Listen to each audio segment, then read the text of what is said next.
Hello, howdy, and welcome to another Grow Lapse video all about the baby broccoli, or so I thought.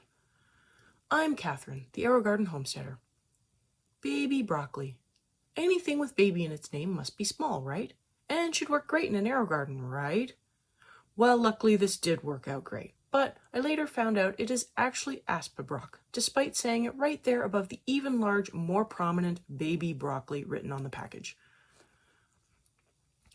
I began these like I do many seeds, directly in the sponge.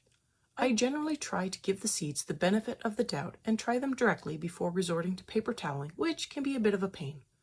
These sprouted just fine in the sponge. I wanted 4, and the 4 seeds I planted grew. I placed these in a bounty. Generally, I do read the labels of the seeds I plant, and even though I might never remember what I read, I can generally glean from the label if I need a bounty or a harvest. These seemed to be the bounty sized, so I placed the 4 sprouts down the middle row of a bounty. I feel like bounties have limited patterns for large spacing. 2 and even 3 work fine, but I feel like after that the plants are quite close together. These aspabroc quickly got out of hand. They grew large leaves and they grew tall. About the only thing they didn't need was a trellis. They stayed mostly contained within the footprint of the bounty, with just some of the leaves overhanging. By week 7, the first little broccoli floret was just making itself visible, and it wasn't too much longer before I could harvest that first central floret. The key to this plant is to harvest the central floret, which encourages a lot of side growth, and that is the power of this plant.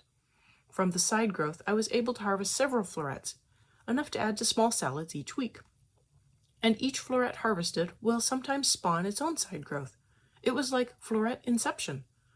For all the rapid growth, I did have one plant that took substantially longer to produce its first floret. It seemed a strange standout as the other 3 were more than happy to produce an abundance of florets. On the topic of feeding, once I began feeding the aspabroc, I was giving full-strength feeds as I believe broccoli plants are heavy feeders. Again, this goes back to the brassicas being heavy feeders in general. The plants overall did pretty well on the full-strength feeds, but I did get the occasional yellow leaf.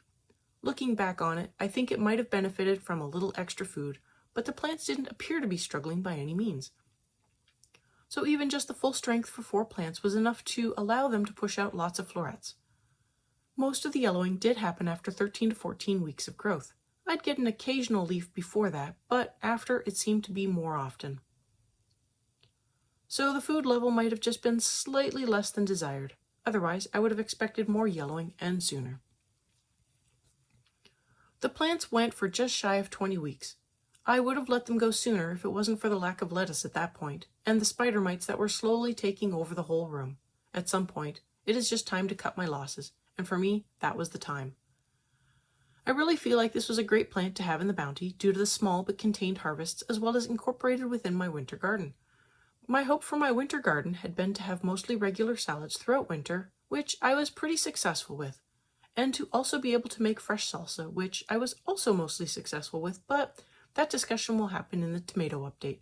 Make sure you are subscribed so you will know when I post that Grow Lapse. I have linked the playlist both for the whole garden updates as well as these Grow Lapses. If you found this video useful, give it a like so others can also find this video, and I will see you next time on the Aerogarden Homestead.